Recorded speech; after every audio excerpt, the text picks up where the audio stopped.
Welcome into the Rob Bro Show. I am Rob Bro. I am the host. You are the co-host. You can co-host today by commenting on the starting line chat line. The starting line chat line brought to you by the Starting Line Counseling. Starting Line Counseling brought to you by Chase Wade. StartingLineCounseling.com. You can get a free 15-minute consultation there.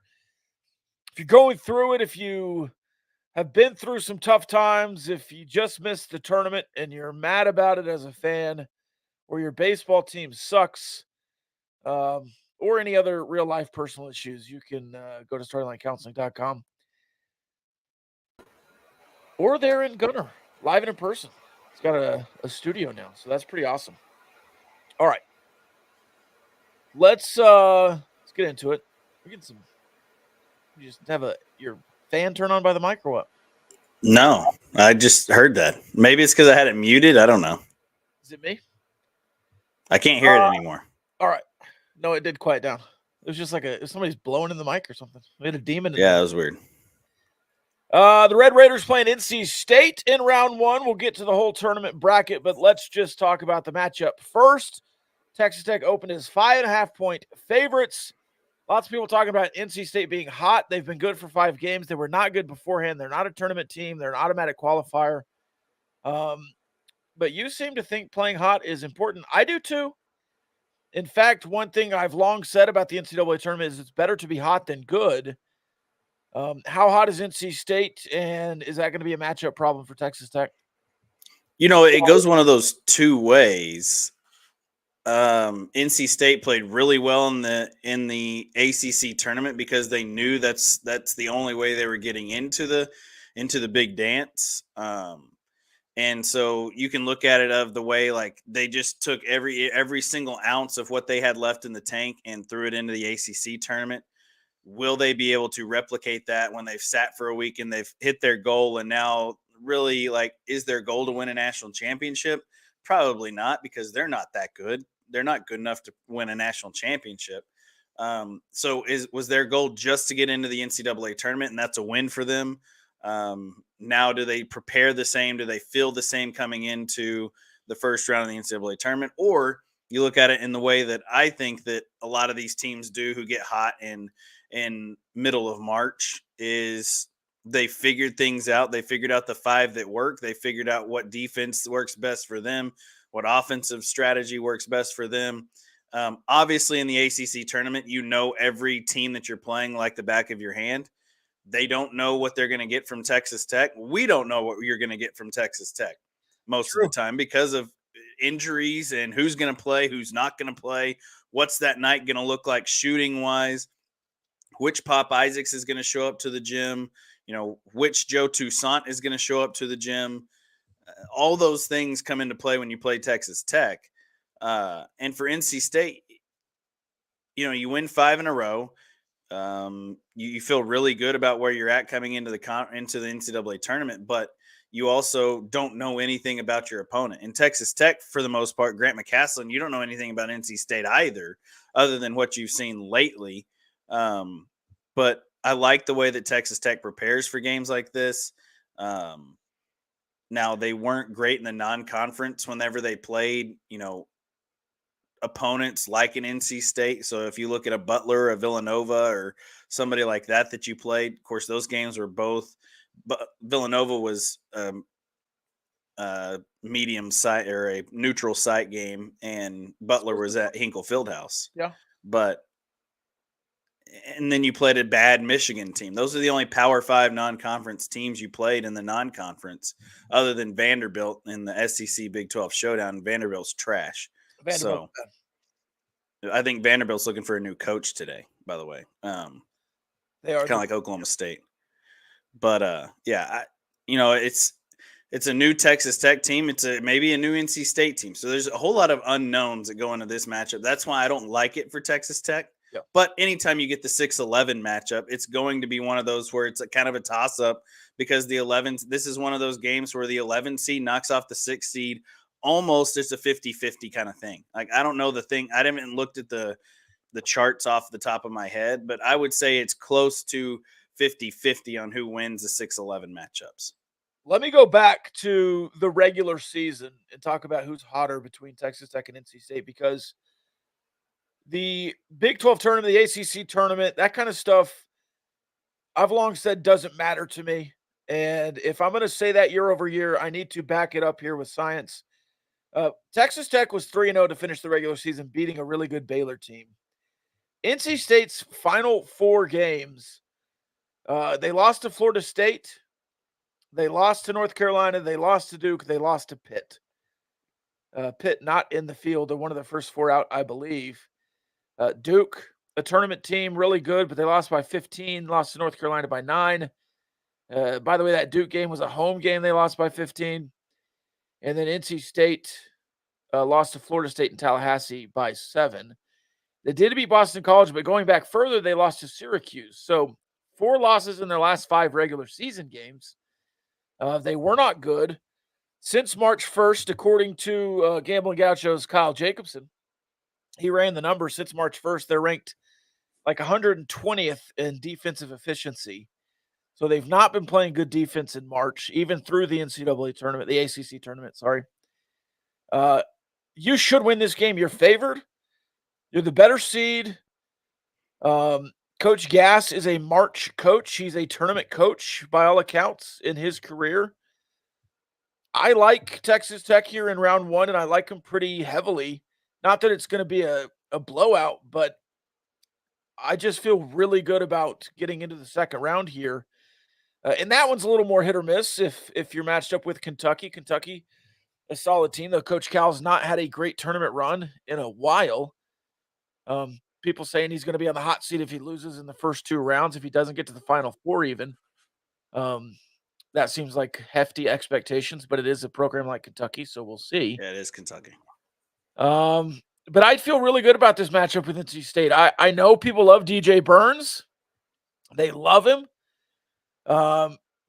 He averages 12 and 4. He's more of a passing big. He's not a grinded out rebounder, even though he's a fathlete. 6'10, 6'9, 275. He's a big boy. I don't believe he's 275. That seems like No. but I just he's not like he's not a banger. It's not like you're matched up with Zach Edey. He's not a double-double machine, even though he probably has. He's not like Glenn Big Baby Davis either. And I don't even if it's Warren Washington's first, action back, I don't hate Robert Jennings banging bodies with DJ Burns. I just don't think it's a matchup problem. I know people love him. DJ Burns, he's the darling of the tournament so far with his run through the ACC tournament. He's going to get a lot of screenplay. He will be in one shining moment, I can guarantee it, but I think that'll be their only moment there. I don't think they're going to make a run here. I don't know that Texas Tech will either. But if we're picking one game here, Texas Tech, NC State, I have Texas Tech moving on. Yeah. I mean, obviously, I hope and think Texas Tech will move on, but I also don't think it'll be given to them very easily. I looked up the 11 seed versus 6 seed. The 11 seeds win 38.6% of the time, which is a little bit lower. But since 2004, there's been at least one 11 seed into the second round of the NCAA tournament. 11 seeds in 2022, there were 3 of them in the second round of the NCAA tournament. So only 1 6 seed won. So this is one of those games where, everybody always is saying the 12-5 line. The 12s are always beating 5s. The 11 to beat the 6s more than 12s to beat 5s. I've got an 11 tournament. New Mexico over Clemson. That's not a bad pick. That's what I was looking at my bracket just a second ago after I started reading all this. Like, which 11 seed are we giving into the second round? But NC State is kind of a pick that I'm sure you'll see a lot of in brackets just because of how they won the ACC tournament.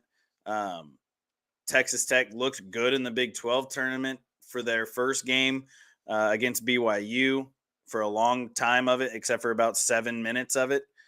They looked okay against Houston. Like I said, very, very short-handed was Texas Tech. They played with Houston for as long as they possibly could, and then Houston just kind of grinded it out and is Houston. Iowa State looks very tough coming into the big dance. Houston is my favorite to win the national title still. They have been ever since, early in the season. But yeah, I think that Texas Tech has a good chance to win the first round. Second round, we'll see which Kentucky team you get. I'm not very impressed with Kentucky. I don't think Kentucky was a 3 seed. I think Kentucky was a 5 seed, 4 seed maybe, but they don't really have the resume to be a 3 seed. It's kind of like Kansas being a 4 seed. I don't know why Kansas or how Kansas is a 4 seed. It's because they played a tougher strength of schedule in the non-con. They had the non-con. They're also Kansas. I think that really does that matter. Helps on the front of the jersey. Yeah, I agree. Another 11 seed, Oregon. By the way, if Oregon wins, Dana Altman against Creighton in round 2 is pretty exciting there for the TV makers, the storylines. You could have 2 former coaches going against their former teams there in the Midwest. Dana Altman playing Creighton and then Texas playing Rick Barnes. That would be funny. Which they've already played this year. Probably happens. They have, yes, it's not the SEC Challenge, but they did play. All right, let's go through this Texas Tech kind of South region. Obviously, Houston, I think, will make it out of that top 8 teams there, but Nebraska A&M is a funny matchup with the AD, Albert, what's his name? Trev Albert going to A&M from Nebraska. Those 2 teams are matched up in the men's and women's brackets. That's funny. If Nebraska wins, it will be the first time Nebraska has won a tournament game ever. Hoping that happens. It would be funny to get it against A&M, just as a hater. And A&M snuck in. Yeah, Wisconsin James Madison is a sneaky matchup. They call it the pardon my take matchup, but I think James Madison could absolutely beat Wisconsin. And then Duke may be the best matchup for Houston out of these top 8 teams, maybe out of the whole side of the bracket here in the South. I think Houston will be there in the Sweet 16. And then Texas Tech, Kentucky, I think would be a good matchup. Coin flip, I guess. And then out of Florida, Boise State, Colorado, Marquette, Western Kentucky. Marquette. Yeah, I think Marquette there. And if Florida had a bad injury in the SEC tournament, I like Shaka Smart in March. I didn't like him at Texas, but I do think there's something about Shaka Smart in a tournament. Well, at Texas, he had, and not just him, but every kid that plays at the University of Texas, like they feel like you should win a basketball national title. Which has Texas ever won a basketball national title? Not in our lifetime. No, I don't believe so. They got Final Four. Yeah, they got to the Final Four with TJ Ford and those guys, Kevin Durant, maybe that team. But it's a different beast. And I think Marquette, he's just able to go and coach. Plus, he gets the guys that fit what he wants to do in his style. At Texas, I don't know that he recruited or got the guys that he wanted to fit what his style of play is. Marquette is a very, very good basketball team. I think they have a shot to be in the Final Four. Obviously, they're a 2 seed, so a good shot. And if Texas Tech ends up playing Marquette in the Sweet 16, then it'll be very interesting to see what you get in that game, because I think Grant McCasland knows what to expect from a Shaka Smart team. And I think that, there's Texas Tech. Some of these guys still played against Shaka Smart when actually, I don't think any of them played against Shaka Smart when he was at Texas 3 years ago. But right? Yeah, nobody on this team would have played against Shaka Smart when he was at Texas, even though it wasn't that long ago that he was. Right. Correct me if I'm wrong. But anyway, I think Marquette's got a good chance, but it would be cool to see Texas Tech match up with Marquette in the Sweet 16. I think a successful year for Texas Tech would be getting to the Sweet 16. What were you saying? None of these Texas players would play against Marquette? Is that what you said? No, none of the Tech players have played against Marquette. Oh, no, none of the Tech players. Yeah. I was going to say Brock Cunningham. It played against Shaka Smart. Brock Cunningham is from the Shaka Smart era, I think. Yeah, Brock Cunningham's a douchebag. So Marquette, let's say it's Marquette, Texas Tech, Houston, and Duke.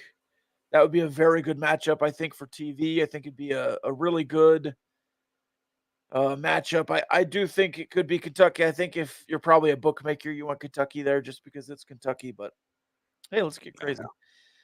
On the other side, Purdue, seemingly should walk. I think Kansas and Gonzaga are both maybe the worst 4 and 5 seeds of the tournament.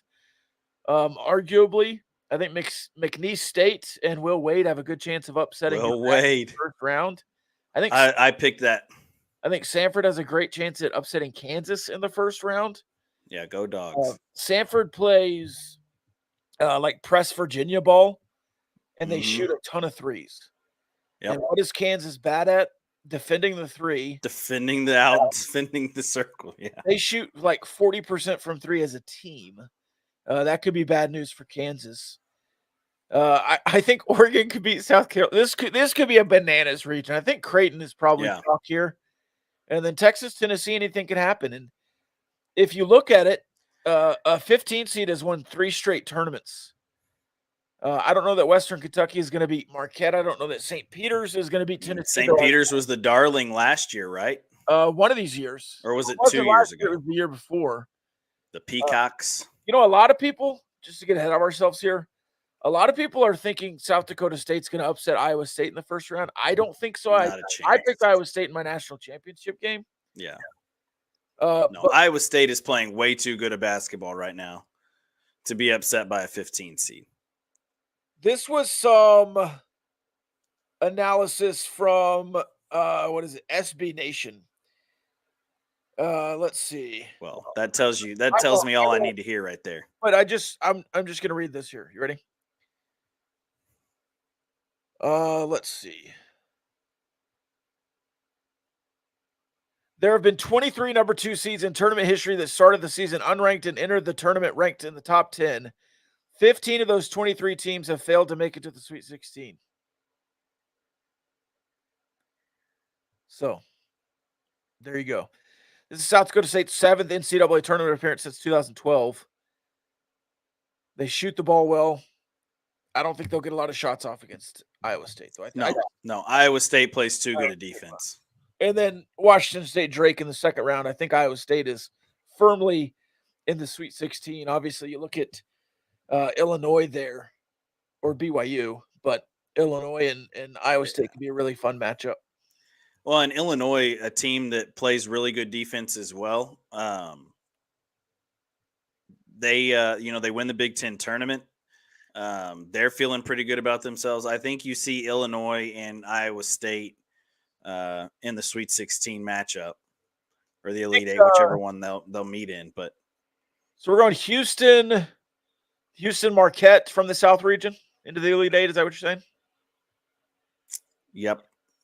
And then you think Purdue can get through this murderer's row here of Montana, Utah State, TCU, Gonzaga, McNeese, Kansas, and Sanford? Yeah, I think Purdue with Zach Edey, who's probably going to be – it should be Jamal Shedd that's the player of the year in the NCAA, but Zach Edey will probably get it just because he got it last year.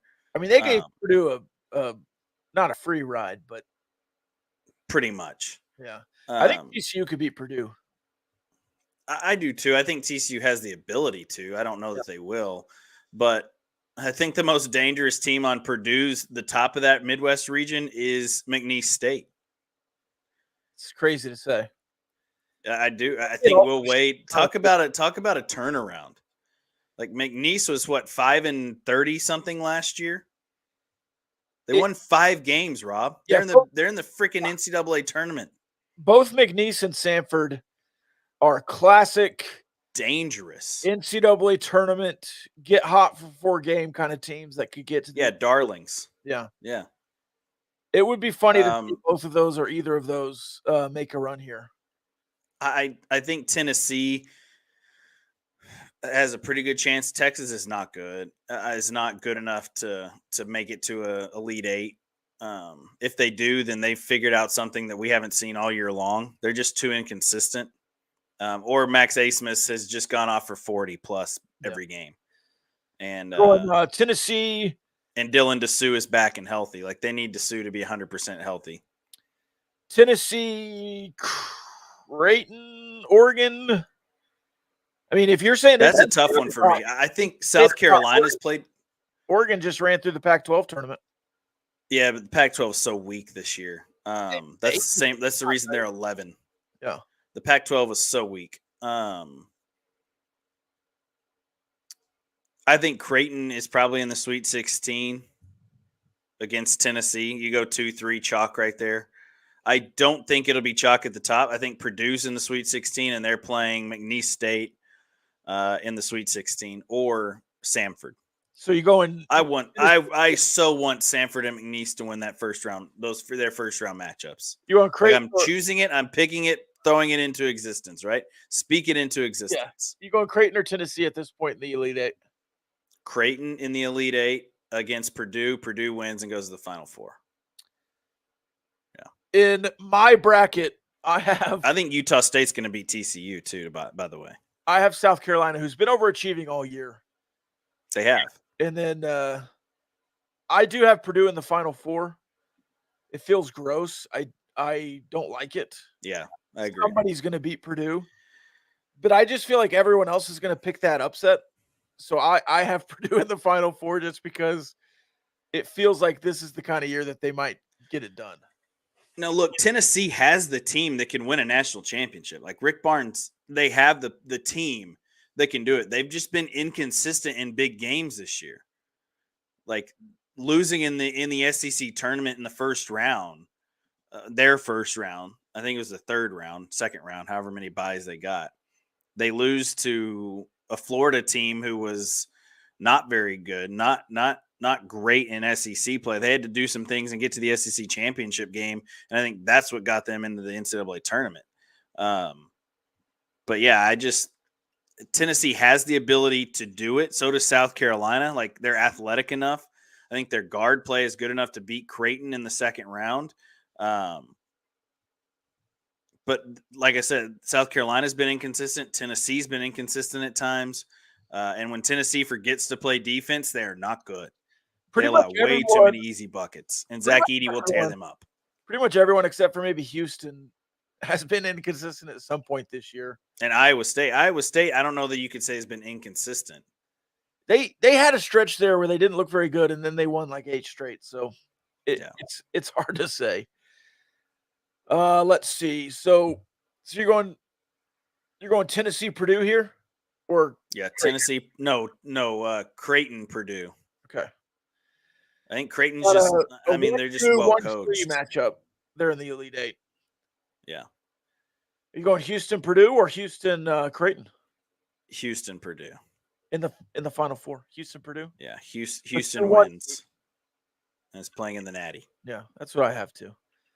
I hate it, but that's what I have. Yeah, me too. All right, UConn. I think got a really tough draw. Very. I don't think they'll repeat. I don't have them going to the Final Four. BYU, Illinois, Iowa State, all big threats here. I don't even have UConn in the Elite Eight. Who do you have them losing to? Auburn? Auburn in the Sweet 16, yeah. Interesting, the Bruce Pearl effect. Yeah. I don't hate it. Who do you have coming out of the other side? Iowa State. Okay. I'm so high on TJ Otzelberger. So Iowa State to the Final Four? Yeah, Iowa State beats Illinois in the Sweet 16 and then beats Auburn in the Elite Eight. Same. I think we have a strikingly similar bracket. I'm going to go change some picks. North Carolina. I like Terrence Shannon in Illinois. I love Terrence Shannon. North Carolina, Alabama, Grand Canyon is a 12. I don't like Clemson at all. I like New Mexico coming out of the West more than Clemson there. Baylor, I don't trust that Baylor team. And then Arizona is Arizona, but Arizona has not been a strong NCAA tournament team in the last couple of seasons. In fact, they lost early as a 2 seed last year, I believe, in the first round. And Long Beach State has a fired coach that is still coaching. Got fired. Munson got fired on Monday, wins the conference title, and is going to the big dance on Saturday. And I think crazy is that? I think he said if he wins a couple of games here, he's still going to leave. He's not going to. He's not. No, he said he's done. Yeah, they fired him. He's not going to stay, but he will continue his season. They won't win their first round game. But who are you taking out of the West here to the Elite Eight? It will not be North Carolina. I think that if St. Mary's shoots the ball as well as they have a lot of the season, they've got a really good chance to be in an Elite Eight. I also just like the way Baylor lines up in their division. Maybe it's because I'm Big 12 biased, but I think the Big 12 makes you better and more prepared for every single team that you're going to play. I think Arizona is an overrated 2 seed. The Pac-12 was just so bad that made Arizona's record look good. I think Arizona's talented, don't get me wrong, but I think Baylor matches up with Arizona in the Sweet 16. Baylor wins. They go to the Elite Eight, and they play a St. Mary's team in the Elite Eight that, depending on how well they shoot it and depending on how well Baylor shoots it, one of those 2 teams is in the Final Four. I haven't decided who I want in the Final Four, but St. Mary's could also lose to Grand Canyon in the first round too if they don't shoot it very well. So it all depends on how well St. Mary's shoots it from the outside. They kind of live and die by the 3 ball. That happened with them in one of their matchups with Gonzaga. The first matchup, they just run Gonzaga out of the gym because of how well they shot it. Second time, Gonzaga beats them by 10 plus. And then the conference championship game, St. Mary's beats Gonzaga, and they shot it really well. So they're they're a lot similar to BYU. How BYU goes is how well they shoot it from the outside. And how St. Mary's goes is how well do they shoot it from the outside, and can you play inside out? That's their game. Alabama, I hate Nate Oates. I can't stand watching them play basketball. Yeah. I hope Charleston beats them.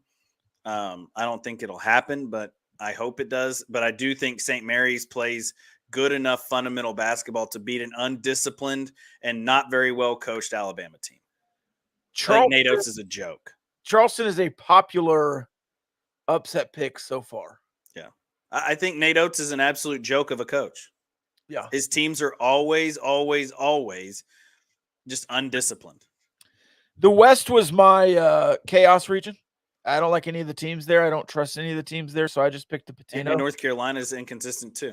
I took New Mexico to the Final Four. New Mexico. Yeah, just why not? Not a bad pick. We did it on the Gauchos too, I think. At least quite a ways there. New Mexico to the Elite Eight at least. Look, I think the Mountain West was a pretty good basketball conference this year. Utah State, New Mexico. I think that they have some ability. Nevada. I think Nevada's got a chance too to knock off Dayton in the first round and play Arizona and have a chance to win. So it could be New Mexico and Nevada in the Sweet 16. It very easily could be 2 Mountain West teams in the Sweet 16 right there in this West region. North Carolina, they've been ranked near the top of the country all season long, but I just don't know. Like, they're one of those teams too where they're very sketchy in the fact that they either play really good or they just crap the bed. And when they crap the bed, they do not look good. No. So they've looked really good against Duke twice this year. I'll tell you that. Especially at Cameron Indoor last week to end the regular season. They looked really salty. So if they play like that, they've got a really good chance to win a national championship. But we'll see. We'll see about North Carolina. But I have St. Mary's beating them in the Sweet 16. So you got St. Mary's in the Elite Eight. Who's coming out of this bracket for the Final Four? Baylor. I have Baylor coming out in the Final Four. So I have 3 Big 12 teams in my Final Four. Baylor. Houston, Iowa State, Baylor. Purdue. Houston, Iowa State, and Baylor and Purdue are my Final Four. Yeah. And your national championship game is Houston, Iowa State? Yep. Houston, Iowa State. Who's your national champion? Houston. Okay. Getting a little revenge from the Big 12 championship. Because I think they'll figure out what Iowa State did to them in the Big 12 championship. And a lot like what they did with Kansas when they went to Kansas and got beat by double digits. And then they just absolutely drubbed Kansas at home the second time they play them. They figured it out. I think Kelvin Sampson is a good enough head coach to figure that out. But I think the 2 best head coaches in the country this year have been Kelvin Sampson and TJ Otzelberger. That's also my national championship game. Yeah. In the same result. Houston wins the national championship. I hate it. Don't want it. I think it's bad for the Big 12. I love it. It's I don't like that. Look, you made a good choice. I think it I think it lends some credibility to Houston as a Big 12 team to obviously be good at basketball, be good at something. Well, they're good at baseball right now too, but I would rather an old school Big 12 team win like Iowa State. But hey, Big 12 is Big 12 now, right? Go Big 12. Yeah. Yeah. Well, and you look at it, if Arizona gets to the Final Four next year, you have a team that's going to be a Big 12 team that's in the Final Four this year. So, Yeah. It's one of those deals where the Big 12 basketball, we talk about it all the time. The Big 12 is the best basketball conference in the country. There's nobody can argue that fact, right? Like if anybody's arguing that fact, I would love to see what they're saying and who they're saying is better. Even next year when Oklahoma and Texas leave, it does not hurt the Big 12. I think you actually get better in the basketball conference with Oklahoma and Texas leaving. Now it's two big names, but you're picking up Arizona, a Utah team who's been up and down, who's been good in the Pac-12. They just had a struggle year this year. Colorado's in the tournament this year as well.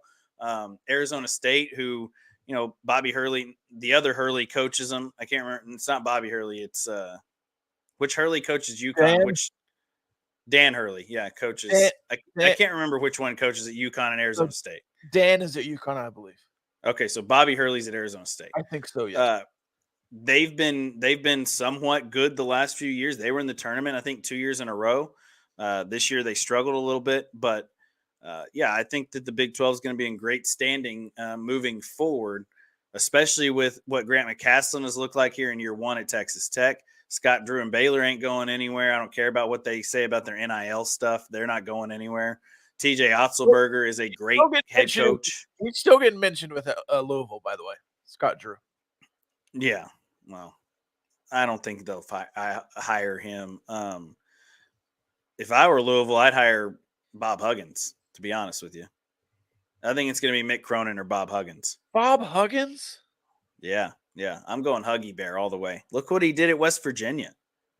Look what he did at Cincinnati when he went to Cincinnati. Cincinnati was nobody. He's an 80-year-old drunk.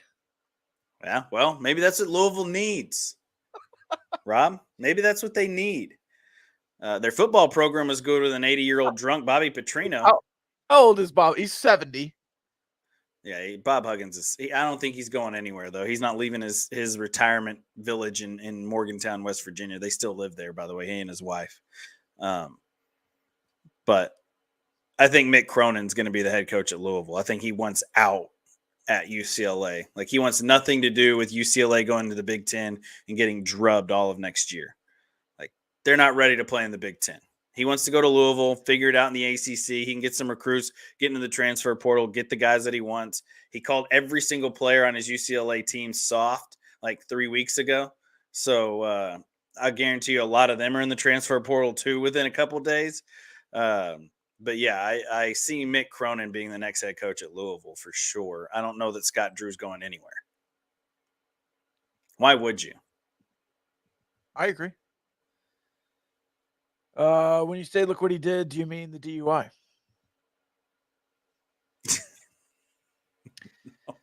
No. Let's see. I don't think Bob Huggins will be in the mix for Louisville. Mick Cronin, is that a good hire? Is Mick Cronin a good hire?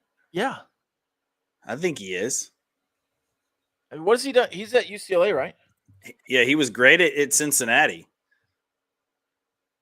So all those years at Cincinnati. You're just big on former Cincinnati coaches? No, well, the last two, yeah. Because he came in for Bob Huggins after Bob Huggins left, I believe. And he was at Cincinnati for a long time. UCLA, he had a Final Four and 2 Sweet 16s in a row before he missed tournament. He was an 11 seed when he went to the Final Four, too. Yeah, and that Mickey Mouse bracket that Baylor won. Yeah. Post-COVID. I don't know. All right, that's the NCAA tournament. And he was an assistant at Louisville earlier in his career as well. Houston is going to win the NCAA tournament according to us, which means fade Houston. UConn's the most popular pick according to ESPN. So fade UConn. That means Purdue is going to be your national champion. Purdue or Arizona. That's how it's going to happen. All right, let's talk a little college baseball. Another wild weekend in the Big 12. Let's make fun of everyone else before we make fun of Texas Tech here. Cincinnati now 3-3 in the Big 12.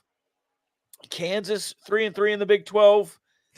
They lose a series. We said that was going to happen. They lose a series to Cincinnati after they win a series against TCU. Yeah, win 2 out of 3 against TCU. Yeah. Sure. Makes sense. Oklahoma goes to Fort Worth and houses TCU. Yeah, TCU in didn't all look 3 good at games. all. TCU is bad at defense, bad at pitching, bad at hitting this weekend. Oklahoma shoots up to number 17 in the polls. Oklahoma's 6-0 in the Big 12. Is Oklahoma the best team in the Big 12, or are they just, I guess, hot to start the season? Right now they are. Right now you have to say, like, if we're going power rankings, Oklahoma's got to be number one, not just because they're at the top, just because of the baseball they're playing. And baseball is one of those games where, it's how hot are you? What have you done for me lately in baseball? It's not, how good were you 2 weeks ago? I mean, look at Oklahoma's resume. They beat Tennessee in that first weekend, which nobody else did at Globe Life Park. They beat Tennessee.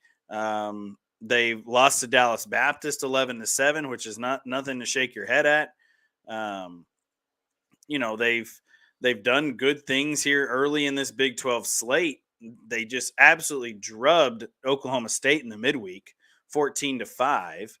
And then beat UTA 5-1, and then swept TCU this week. So they're on a nice little winning streak right here. With their last loss was March 3rd. They lost to Ohio State 4-3 in that Las Vegas tournament. So Oklahoma's playing the best baseball right now. Now, is there a bad part of playing your best baseball too early in the season? I don't know. We'll see how their pitching continues to get better. My guy Brennan Gurton pitched pretty well in Game 2 of this series. He went 4 innings, gave up no runs, gave up a couple hits. He's still struggling a little bit with the base on balls stuff. He walked 4, struck out 6, or 7. So, I think Oklahoma right now, you have to say, is the best team in the Big 12 just because of how they're playing. And then everybody else is just kind of behind that because everybody else has been a little inconsistent. Houston's been okay. A little. Everyone else stinks, Carson. Yeah. Ohio State bodied West Virginia this weekend. Bodied. They them 26 at West Virginia. UCF loses a series or wins a series, against Oklahoma State. Oklahoma State now 1-2 in the Big 12. They had to win on Sunday 16-10. Texas lost a series to Washington at Dish Falk Field. Yeah. And then Texas Tech loses 2 of 3 to Baylor. Split rain delay game causes some issues, I guess, going from Saturday to Sunday. And then you lose the recap or the nightcap, the rubber match, whatever it is, on Sunday.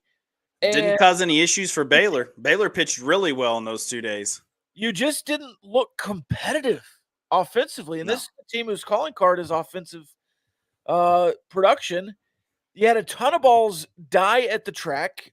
If you can't hit power in a weekend because it's rainy or whatever else, or the field isn't conducive. Well, the wind always blows in a lot from the north right there too. It isn't conducive right off the river. Your team's not going to be good everywhere. If you're built to only be good in Lubbock, you're not going to win a lot of series outside, and you have to be perfect at home, and you're not. You weren't. You already got beat by Texas. So a Texas team that just lost to Washington in a series. Yeah, that just got beat 2 out of 3 to Washington. Yeah. So if you look at the Big 12 standings, Oklahoma's 6-0. Everyone else has lost. You only have one series in with Texas and West Virginia. They're both 2-1.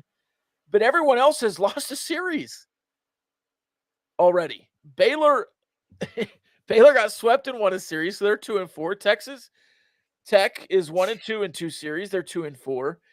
Kansas and Cincinnati have both won and lost a series split, so 3-3 each. And then Kansas State won a series at 2-1. They only had one Big 12 series. So you have 3-2. BYU's the same at 3-3. It just, I don't know. Oh, I forgot BYU because they played on Saturday. Yeah. I did mention the BYU Houston series. They won the series against Houston, which is surprising. But in Provo, They're 9-8, and Houston is now 4-2 in the Big 12 after sweeping Baylor and then losing to BYU. So just standings wise, I guess it's Oklahoma, Houston, BYU, Kansas, Cincinnati, Texas Tech, Baylor. I mean, with West Virginia and Texas, I guess up at the top with Kansas State. I don't know. I just don't know. Well, if you look at it right now, if you were to guess how many teams are going to make a regional out of this conference right now, One. it'd be a 2-bid league. Who? Maybe. Who's 2? Texas? Well, I'm saying it's going to be Oklahoma and maybe Texas. I don't know. Or Houston. I don't know. It's a 1-bid league at the very most. Like Oklahoma would be a host team if they keep playing like this. Are Texas Tech and TCU bad at baseball? I mean, Texas Tech isn't very good, and I said that last week. They're on the bridge of trying to balance and falling off and not making a regional this year. Which performance was worse this weekend? TCU at home. TCU by far. Yeah. TCU by far is the worst performance of the weekend. Texas Tech is a close second. Texas would be a close third because you get beat by a Washington team and maybe if you went to Seattle, it wouldn't have been as big of a deal because Washington's not a bad baseball team. They pitch it pretty well. But you lose 2 out of 3 at Dish Falk to Washington. That's embarrassing if you're the Texas Longhorns. Just like getting beat 2 out of 3 in Lubbock, the way that it happened, 18 or 25-0, whatever the score was on Friday night. You win on Saturday, and then you butcher a game away on Sunday to lose a series to Texas. And then you go to Baylor and you lose a series to Baylor because you can't play offense. So, and Kyle Robinson looked good this weekend. That's about the only shining beacon of hope that you had from Texas Tech this weekend. Matt Hewer didn't look great on Saturday, even though he only played 4 innings. So, yeah, Texas Tech is going to have to reach and find something here, and it's going to have to be pretty soon because if you don't, it's going to be, as Jack Dell used to say, it's going to be a very long but not very extended season. I still think Texas Tech is a good Big 12 baseball team, but a good Big 12 baseball team right now just doesn't look like it's good nationally. No. I think TCU is a good baseball team, but right now they don't look good nationally, and I know they're still ranked in D1 baseball at number 18, I think. Which is crazy. Still a lot of respect for TCU. Texas Tech obviously drops out this weekend, but they deserve to be dropped out. I don't know. All those big innings were great against Texas Southern and Gardner-Webb. And I know this isn't how sports work. If you take away those big innings, or just turn those innings into one-run innings because you can't do that against Big 12 pitching. You can get 1 or 2, but you don't get 6 or 7 hits in a row. Yep. I guess you could have seen this coming, but man, what a brutal start to Big 12 play at 2-4 with a loss to Baylor and Texas. Texas at home. It's just a rough start. And if you miss the tournament this year, it'll be the first time since 2015 that you've missed a postseason. And that's missing a postseason after 2 straight years of a 3 seed. And this is a program that got used to hosting in a short period of time. Hosting in 16, 17, 18, 19. Probably would have hosted in 20. It's there's no other way to say it. It's a rough start. Well, and I think if you don't continue to play well, to pitch well, do all those things well, then it's not going to be Tim Tadlock's head on the pike. It's going to be, Matt Gardner, and finding somebody new for the pitching staff. Yeah. Or nobody. I don't know. You're just going to keep doing it. You're just going to continue to be who you are and see if it works. And if it doesn't work, and if here's the thing though about college baseball. Baseball in general it's probably the toughest game to coach because it's not like you can just make a substitution in this guy's turning the ball over. You can't make a substitution and then put him back in whenever you feel like it. Like you have to stick with the guys that you put out there and the 9 that you put out there, and you can't keep putting out a new 9 every game either, because you need continuity in the lineup. Because you can't play a guy one day and then expect him to be he plays well and then not play him for 3 more games, and then you play him in the 4th game, or you can't play him on a Friday then play him on a Tuesday and expect him to be the same person. Like, that's not how baseball works. Pitching's the same way. Hitting's the same way. There's got to be continuity in a lineup. And right now, I don't know that who is better here and there and everywhere. I mean, Damian Bravo has probably been the best guy in your lineup so far as consistency.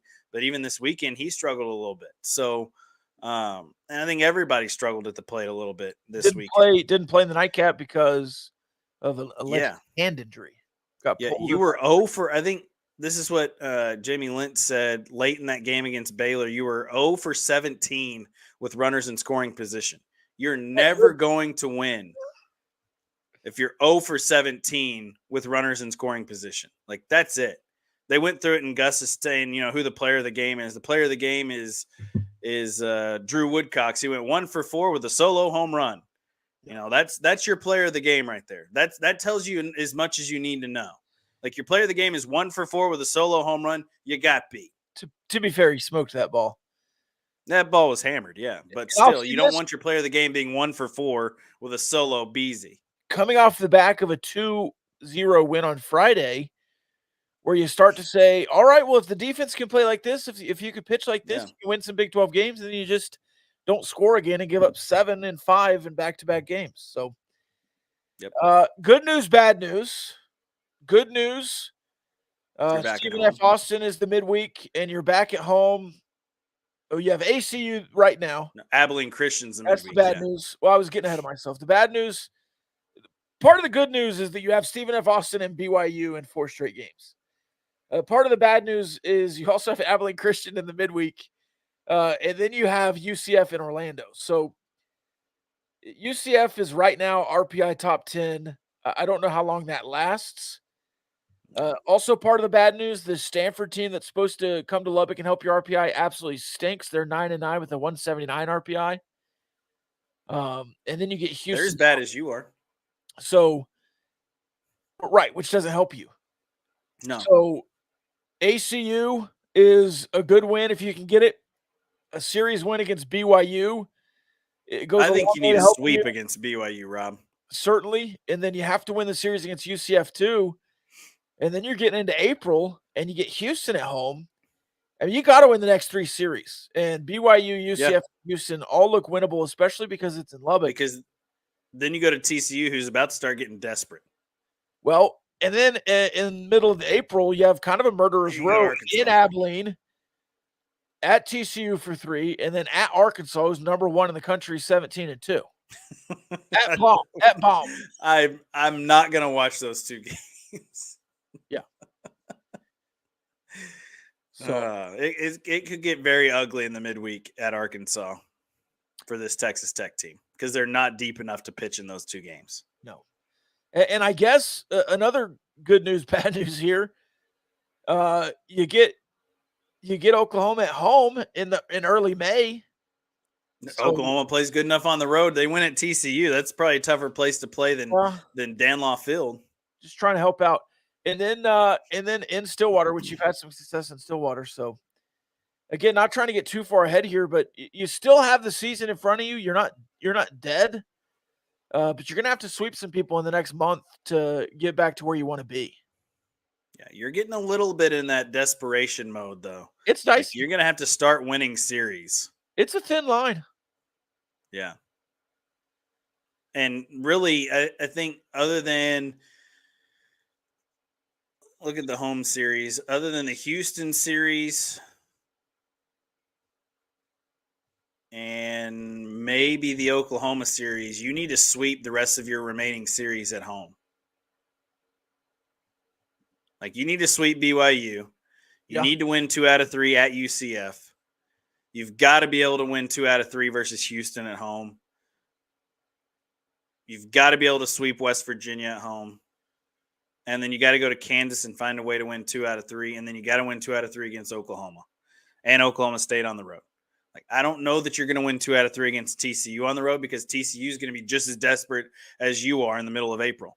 Like, literally, both of these two teams are now desperate as can possibly be. TCU probably more so than Texas Tech, just because they were like picked to win the Big 12. They're picked to be a top 8 national seed. If you were to pick the top 8 national seeds coming into the year, TCU would have been one of them. And Oklahoma would not have been a team that you would have picked towards the top of this conference, but here they are, 6-0 with sweeps at UCF and or against UCF at home, and then at TCU. Like, sweeping at Lupton is a tough thing to do. And Oklahoma went in there and made it look easy. Yeah. Oh, you just did it. Like, they just went in there and shoved. Yeah. Both offensively and defensively. Like, pitching, they were great this weekend. Yeah. And anytime TCU thought they were getting back in it, the Oklahoma offense would come back up and score another 2 runs, and TCU would just get deflated again. You could see it in the crowd. I watched every single game of that series. Yeah. The crowd was deflated when that would happen. It's interesting, Lupton Drinking Club not in the audience today. Yeah, he's probably having a rough go of it today. Ray from the Lupton Drinking Club this weekend on Twitter was trying to say that the Texas Tech series loss was worse than getting TCU getting swept. No, not at home. It's not. I mean, at least Texas Tech won a game, I guess. Yeah, at Baylor. And I'm not convinced OU is as good as they are. I'm not convinced TCU and Texas Tech are as bad as they are.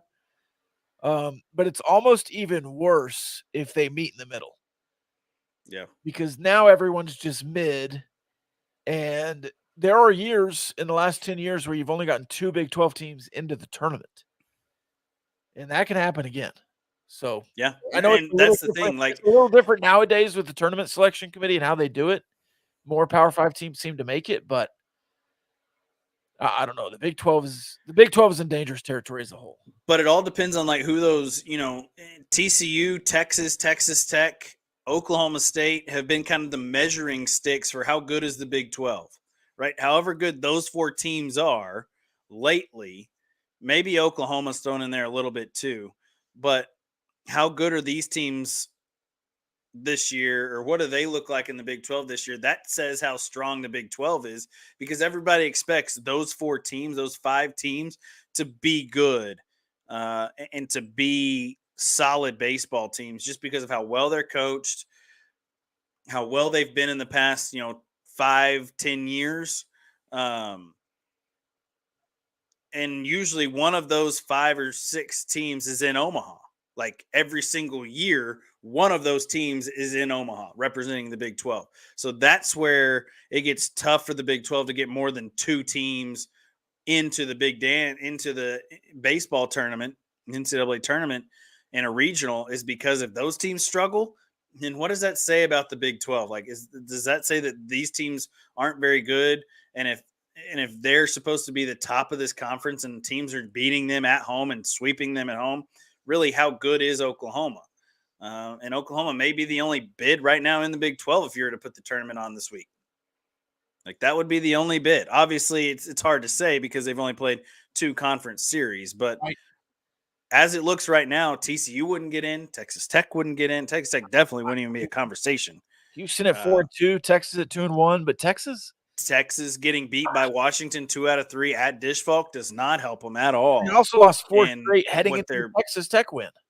Yeah, so I don't know. The Big 12 baseball conference is not too salty this year. No. Now, the Big 12 baseball conference we've never said it's the best baseball conference in the country. The SEC is the best baseball conference in the country, and then probably the ACC after that. And then the Big 12 has had some argument for 3rd or 4th on that list. Well, there was years because when the Pac-12 and Big 12 have kind of been. Yeah, there were years like 16 to 19. They were second probably. Probably, yeah. Well, I mean, the ACC's been good too. With Louisville as good as they've been with McDonald as their head coach. Miami's been okay the last few years. North Carolina's been good. North Carolina State should have won a national title in 2020, except for the part that they said they had COVID and couldn't play anymore. 21, 21, whatever year that was. Virginia Tech's been in a regional every now and then. Virginia obviously has been good. The Hoos have won a national title in the last 10 years. So you've had some good baseball teams in the ACC. I think them and the Big 12 are kind of intertwined in that 2-3. They're kind of just second and third put together, tied for second. Certainly this year, less of a conversation. Certainly this year it's less of a conversation. Yeah. All right. A couple of news and notes. Wes Kitley, Coach of the Year for the indoor season. Surprise, surprise. Leighton Vander Esch for the Dallas Cowboys retiring. He should have retired last year. Shouldn't have played last year. Yeah, probably should have retired. I knew that was coming too. Absolutely. Like that's a Luke Kuechly retirement because Kuechly retired for the same reasons. He was just hurt all the time. Neck injuries. There's just no point in continuing to try and play, especially whenever you were a good enough. Like Leighton Vander Esch, I don't know that he has the stats that Luke Kuechly had. No. But if he would have been healthy, Leighton Vander Esch could have been a good linebacker in the NFL. Yeah. But Leighton Vander Esch just was never healthy. Ever. I don't think not even his rookie year. I mean, he and Sean Lee are much closer in comparisons. Sean Lee had different kinds of injuries. Yeah. But yeah, Sean Lee probably an all-pro a couple of years. I think Leighton Vander Esch is certainly that caliber, but just never completed the season and certainly made a difference in the Dallas Cowboys defense. But good for him to retire. And you also had smart move by Leighton Vander Esch for the rest of his life. Yeah. You also had Dak Prescott restructuring is 1 year, not the whole deal, but I think just this year. Yeah, just 1 year. Yeah. 2 weeks too late. Doesn't matter now. The Cowboys are the Cowboys. Yeah, Patrick Mahomes restructured his deal this past week as well. It's too late. Yeah, but you have to do that when free agency starts or before. Yeah. Not after the time. I think he did it because of the contract that Chris Jones signed. They needed to move some money around so they could pay Chris Jones. Yeah, but that seems like an organization with a plan. Yeah, no, I agree. Yeah, this seems like it seems like an FU to the fans who want it to happen 2 weeks ago. No, like knowledgeable fans who know what needs to happen in the world of the NFL and salary cap and how you can manipulate the salary cap if you're a good GM. They just don't do it, but they're all in, as Alan said. They are. Well, and I haven't really checked his Twitter lately, but our guy Patrick No-C Walker probably has a good insight into better insight than we do, obviously, into what is the feel is inside of the Cowboys locker room from some of the guys. I wonder what the players think of the all in mantra, but nothing has really happened this offseason. Like, what do they feel like? Do they feel like they're getting screwed or I don't know, They signed 40-year-old. That has a big deal about it too. 40-year-old linebacker to replace your hurt linebacker. So Oof. He's not really 40. And you just hired a defensive coordinator that's 75 years old too. I think he's younger than us. I forgot about the DC hire. I can't. Yeah. Go Texans. Go Texans, man. Yeah. All right, that's really all I had. The NCAA tournament, obviously the biggest news of the week, the NIT. Also, do you have an NIT champion? Do you feel like you're NIT? Oklahoma declined to play in the NIT. I have not even looked at the NIT bracket. So did St. John's. Which I thought Rick Pitino's team would play, which basically for Oklahoma not to be in the NIT and for St. John's not to be in the NIT, maybe there's a little bit something to the coaching rumors that Porter Moser ain't coming back. I don't know. Ole Miss also turning it down? Yeah, well, Chris Beard doesn't deserve any of it. I think Cincinnati, UCF, and USF are playing in the first round, which is funny. Does Oklahoma State go after Chris Beard? Do you know who wants that job? Who? Doug Gottlieb. Doug Gottlieb wants to be a head coach. Yeah. You want to struggle for the next 5 years? Hire Doug Gottlieb. He's a freaking joke. He wouldn't last 5 years. He's a joke. He's a joke as an analyst. He thinks he was good as a player. He was all right.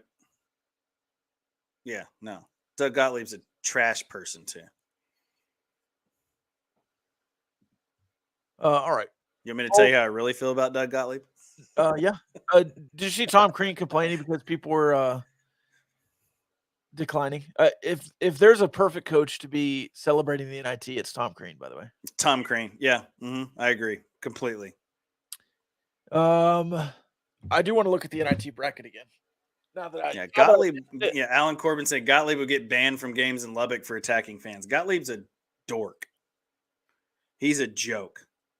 I don't even know why people give him a microphone or a column to write about things. Like nothing he says. Jeff Goodman that gives him the column. What do you mean, people? Yeah, true. Good it's point. Not like I guess Jeff Goodman's a joke too. I guess he's still on Fox, but yeah, Goodman's a joke too.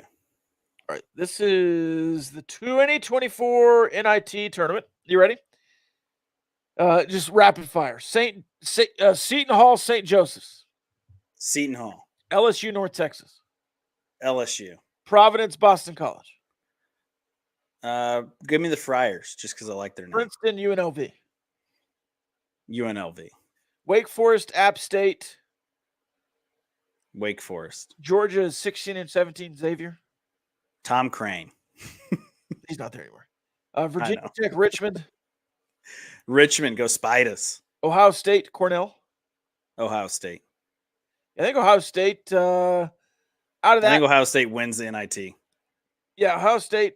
We'll go Ohio State in the finals there at Hinkle Fieldhouse. Indiana State, SMU. Oh, give me what do they call this guy? Kareem Abdul-Jabbar. Yeah, Kareem Abdul-Jabbar. Yeah, give me Indiana State. Give me the Sycamores. Butler, Minnesota. Bulldogs. Bradley, Loyola, Chicago. Braves. Cincinnati, San Francisco. Cincinnati. Just Villanova, VCU. VCU. UCF, South Florida. UCF, Big 12. Iowa, Kansas State. Kansas State, Big 12. Utah, UC Irvine. Utah, Big 12. Sign me up for Indiana State, Ohio State in the championship game. Yeah. I like the Sycamores, man. I think that, obviously they didn't win their conference championship, but they had a good enough resume to be a team that could have snuck into the first four in the NCAA tournament. So I think they're one of the top teams in the NIT for sure. Watch out for Cincinnati, though, man. What's up with Joe Torre coaching a spring training game? Who's he coaching? The Yankees. Oh, man. Because he's Joe Torre and he can do whatever he wants. Like, Joe Torre's earned the right to say, hey, man, I think I want to manage today. Like, okay, here you go, Joe. Here's the lineup card. You fill it out. Like, there's nobody that can rebut that, like Joe Torre coming in to manage the Yankees. Especially Joe Torre made the Yankees who they were in the 90s. Yeah. Well, they were already pretty good before the 90s. I'm saying in the 90s. Joe Torre was the face of the Yankees in the 90s. Sure. Yeah. In early 2000s. Hip, hip. Torre. Jorge Posada. All right. That's Paul O'Neill kicking the ball back in the infield. On Wednesday. Derek Jeter's flip to home plate against the Oakland Athletics. All iconic plays. On Wednesday, MLB.com put out their first power rankings of the year. We'll discuss that on Wednesday. Talk a little Major League Baseball. The Houston Astros, dark horse favorite now to land Snell in free agency. Not good for the Rangers if that happens. That does not happen. Not good. Otherwise, I think we're pretty well in for a Wednesday show on Wednesday. Wednesday show on Wednesday. Sure. Sounds good. I was going to give the time, and then it didn't make sense to me to do that. Yeah, because we never know. Somewhere around noon. Yeah. In between 11 and 2. That's right. That's right. Rob Rose Yeah. with Carson Robinson. Yeah. That's right. All right. We'll see you then. Peace.